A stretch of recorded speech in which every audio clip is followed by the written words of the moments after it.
नमस्कार मित्रों, आपका मंगल हो। आज चर्चा करेंगे भाग्य क्या है।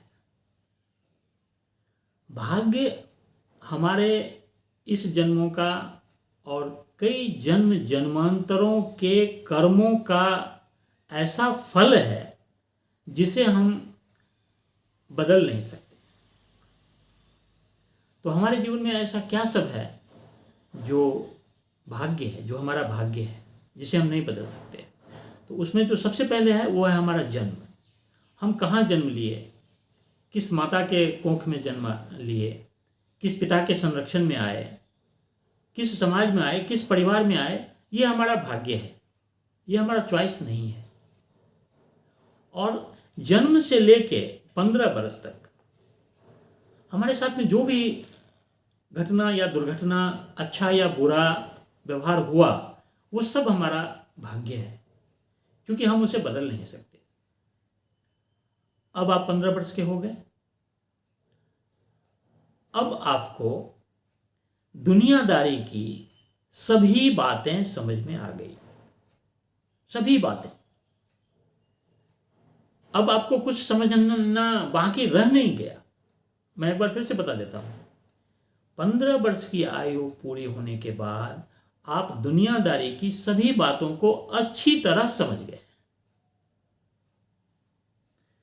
क्या करना चाहिए, क्या नहीं करना चाहिए, क्या सही है, क्या गलत है, किसके साथ रहना चाहिए, किसके साथ नहीं रहना चाहिए, क्या खाना चाहिए, क्या नहीं खाना चाहिए, पढ़ना चाहिए, नहीं पढ़ना चाहिए, ये समझ आपको हो गई है। और इसके लिए ये जरूरी नहीं कि आप बहुत अच्छे परिवार में आए तो अच्छी तरह समझ गए और कोई अशिक्षित परिवार में आए तो अच्छी तरह नहीं समझे, ये बात नहीं है। आपको प्रकृति ने समझा दिया। आपको प्रकृति ने दुनियादारी की संपूर्ण ज्ञान आपको दे दिया। आपको अच्छे बुरे का पूरा ज्ञान आ गया। अब कुछ बताना बाकी नहीं है अभी आपको। तो अब क्या होगा? अब भाग्य आपके बीच से निकल जाएगा और यहां से आपका कर्म शुरू हो जाता है। यदि पिछले 15 वर्षों में आप दुर्भाग्यपूर्ण स्थिति में रहे हैं, आपके माता पिता गरीब रहे हों, अशिक्षित रहे हों, तो आप यहां से अपने उस दुर्भाग्य को सौभाग्य में बदल सकते हैं। और यदि पिछले 15 वर्षों में आप सौभाग्यपूर्ण स्थिति में रहे हों, पढ़े लिखे संपन्न परिवार में रहे हों, आपका पालन पोषण अच्छे से हुआ है, लेकिन फिर भी यदि आप चाहेंगे तो इसके बाद आप अपने को दुर्भाग्य की परिस्थिति उत्पन्न कर लेंगे। ये आपके हाथ में आ गई बात। आपकी समझ में बात आ गई तो आपके हाथ में आ गई।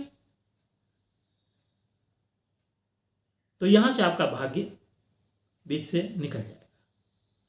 अब कब आएगा? अब आएगा जब आपकी शादी होगी। शादी होना, आपको कौन पति मिलेंगे, आपको कौन पत्नी मिलेगी, ये सब भाग्य है। और हम आजकल इस भाग्य को बदलने की चेष्टा में लगे हुए हैं। देखिए, हमारे ज़माने में, पुराने ज़माने में जो शादियां होती थी तो उसमें लड़का लड़की को देखने का रिवाज ही नहीं था। लड़का को तो देख भी सकते हैं, लड़का देखने के लिए मना ही नहीं था। लड़की को आप देख ही नहीं सकते हैं, चाहे वो गरीब हो, अमीर हो, शिक्षित हो, अशिक्षित हो, देख के शादी नहीं होता था। और वो शादियां ज़्यादा टिकाऊ, ज़्यादा प्रेमपूर्ण, ज़्यादा सामंजस्यपूर्ण रहा है। आजकल क्या हो रहा है? फोटो देखते हैं, फिर व्हाट्सएप पे बात करते हैं, फिर वीडियो कॉल करते हैं, मिलते हैं, मिलजुल के बात करते हैं। और कुछ लोग तो लिव इन रिलेशन में रहते हैं। लिव इन रिलेशन का मतलब है कि शादी नहीं किए हैं, लेकिन पति पत्नी की तरह 2-4 महीने या कुछ वर्षों तक भी ऐसे साथ रह रहे हैं, टेस्ट कर रहे हैं हमारे लायक है कि नहीं, टेस्ट कर रहे हैं। और ये शादियां तो आज तक टिकी ही नहीं, वो टिक ही नहीं सकती है, क्योंकि उससे तो प्रेम का कोई अनुभव, शून्य अनुभव नहीं हो सकता है। प्रेम का अनुभव तो उसमें है ही नहीं कहीं। प्रेम का अनुभव तो ये विचार करने में है कि बिना देखे जो जीवन में आने वाला है या आने वाली है वह कैसी है। और मैं थोड़ा सा 1 मिनट में इस संबंध में और भी बताना चाहूँगा, जो भाग्य से थोड़ा अलग है। इसमें यह है कि मैं जो ये शादियों में जो आपस में जो सामंजस्य और तनाव, सामंजस्य कम हो रहा है और तनाव जो बढ़ रहा है, उसका जो कारण है, उस कारण में मैं बेटियों और बहनों को ज़्यादा जिम्मेदार मानता हूँ। आप बुरा मत मानिए, आप थोड़ा सा मैं उदाहरण देता हूँ। एक पढ़ा लिखा MA BA डॉक्टर इंजीनियर पुरुष एक अशिक्षित या 8वीं 10वीं पास पत्नी को पूरे जीवन सम्मान देके रह सकता है, लेकिन एक पढ़ी लिखी लड़की अपने से कम पढ़े लिखे लड़कों के साथ सम्मानपूर्ण व्यवहार नहीं करता है। और इसीलिए हम क्या करते हैं कि लड़की का शादी थोड़ा ज़्यादा पढ़े लिखे लोगों से करते हैं, जितनी वो पढ़ी है उससे ज़्यादा। और इसीलिए जो गरीब लोग हैं, जो नहीं शादी में ज़्यादा नहीं कर सकते हैं, वो अपने बच्चियों को पढ़ाते ही नहीं, क्योंकि अब इससे ज़्यादा पढ़े लिखे लड़के चाहिए इसे, क्योंकि वो अपने से कम पढ़े लिखे पति को बर्दाश्त नहीं करेगी। और व्यवहारिक बात तो ये है कि कम पढ़ी लिखी पत्नियां भी एक से एक पढ़े लिखे पति पे शासन कर रही है। और यदि पत्नियां भी पढ़ी लिखी हो तब तो फिर बात ही अलग है। और इसमें मैं जो लड़की के माता पिता हैं, थोड़ी जिम्मेवारी उनको भी ठहराता हूँ। देखिए, वो ये तो चाहते हैं कि बहू मेरे साथ रहे, मेरे घर में रहे, या मैं बहू के साथ रहूं, लेकिन वो चाहते हैं कि मेरी बेटी दामाद के साथ अलग रहे, उसे कोई काम न करना पड़े, स्वतंत्र रहे। ये सब भी बातें हैं। तो ये दोहरा मापदंड तो नहीं चलेगा ना। अब आपकी जो बहू आई है उसको भी तो माता पिता कुछ सिखा के भेजा है। चलिए, तो जो पत्नी है वो आपका भाग्य है, और इसके लिए बहुत ज़्यादा इसको बदलने का कोशिश मत कीजिए, इसको ज़्यादा टेस्ट मत कीजिए, ज़्यादा इसको परीक्षा मत लीजिए। वो आपका भाग्य है, उसको आप बदल नहीं सकते। थोड़ा बहुत अपने मन के संतुष्टि के लिए थोड़ा पता करना है तो कर लीजिए, लेकिन इसके लिए बहुत ज़्यादा चिंता मत कीजिए, क्योंकि जो आपके भाग्य में है वो आएगी या आएगा। और पत्नी आ गई। अब जो अगला भाग्य आपको सामने प्रकट होगा वो है आपका पुत्र या पुत्री। हम लोग ऐसा सुनते हैं कि पति पत्नी का जो संबंध है वो जन्म जन्मांतर का होता है। पिता पुत्र या माता पुत्री, ये संबंध भी जन्म जन्मांतर का होता है। और इसमें एक बात यह है कि आपको कोई भी आपके पुत्र के रूप में प्रकट नहीं होगा।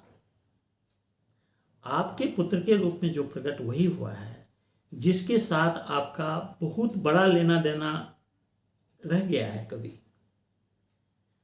बहुत दोस्ती दुश्मनी जिससे ज़्यादा हो गई वही आएगा। और यदि आपका देना कुछ ज़्यादा रह गया है तो फिर वो लेने के लिए आ जाएगा। और यदि लेना रह गया है तो वह देने के लिए आ जाएगा। क्योंकि जो छोटे मोटे लेन देन हैं वो तो निपट जाते हैं, लेकिन जो बड़ा लेन देन है, पुत्र ही ऐसा है या पुत्री ही ऐसी है जो आपको सबसे अधिक तकलीफ दे सकता है। उससे ज़्यादा तकलीफ और कोई नहीं दे सकता। डाकू, चोर, लुटेरा आपका धन लूट के ले जाएगा। ये तो धन भी ले जाएगा, सपने भी लेके चला जाएगा। इससे ज़्यादा आपको कोई तकलीफ नहीं दे सकता और इससे ज़्यादा कोई आपको आराम नहीं दे सकता। दोनों बातें हैं। तो ये जो भाग्य जो आपके पास पुत्र के रूप या पुत्री के रूप में आए हैं, वह आपका भाग्य है और वह अपना जो लेन देन है वो क्लियर करने के लिए आया है। इस जीवन में जो भी व्यक्ति आपके जीवन में आया वो सब आपका भाग्य ही है। आप ये समझ लीजिए कि आप जा रहे हैं और कोई बस में जा रहे हैं और आपके बस के बगल में कोई आके बैठा है, वह भी बिल्कुल संयोग नहीं है। प्रकृति बिल्कुल संतुलित है, वह भी भाग्य से आके बैठा। उसका उतना देर आपका सानिध्य आपके भाग्य में था और यदि आपने उसे अपना बैग दे करके नीचे गए कुछ दूसरा काम करने के लिए उसके भरोसे, और वो अगर बैग लेके उतर गया तो आप समझ लीजिए कि वो बैग लेने के लिए आया था। जो लोग आपके जीवन में आ रहे हैं वो अपना, क्योंकि ईश्वर चाहते हैं कि आप लेन देन क्लियर कर लें और इस जीवन से मुक्त हो जाएं। क्योंकि देखिए, आप ईश्वर को दीन दयाल या कृपा निधान जो भी बोलते हैं, वो इस मायने में तो हैं कि वो चाहते हैं कि हम मुक्त हो जाएं, लेकिन वो दयालु नहीं हैं। वो तो जज हैं, जजमेंट दे देते हैं। यदि आपने गलती किया तो प्रायश्चित करवाएंगे आपसे, बिना प्रायश्चित करवाए वो छोड़ेंगे नहीं। वो बिल्कुल दया नहीं करते। हाँ, वो चाहते हैं कि आप अच्छे मार्ग पे चलें, सन्मार्ग पे चलें, अवसर देते हैं, रास्ता दिखाते हैं। लेकिन यदि आपने उनका बात नहीं माना तो फिर वो माफ नहीं करते। जीवन में जो भी आपके सामने आ गया वह आपका भाग्य है और उससे आपको किसी समय में कुछ न कुछ लेना देना बाकी है। इसीलिए जो भी सामने आ जाए उसकी थोड़ी सेवा कर लीजिए, क्योंकि अगर कुछ लेना देना बाकी रह गया तो चलो चुकता हो जाए। अब जो अंत में जो मृत्यु है वह भी आपका भाग्य है। देखिए, रामकृष्ण परमहंस जैसे महात्मा को भी जीवन के अंत समय में तकलीफ हो गया था। और मैं कई हल जोतने वाले किसानों को देखा हूं कि उसकी मृत्यु ऐसी हो जाती है जैसे संतों की होती है। तो जो मृत्यु है कि कितने दिन आपको खटिया पे रहना है, यह भी आपका भाग्य है।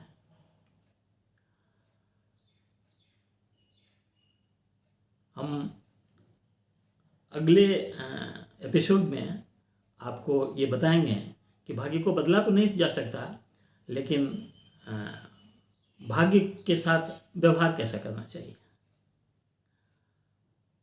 हमारा वीडियो यदि आपको पसंद आता है तो इसे लाइक भी कीजिए और सब्सक्राइब भी कर लीजिए।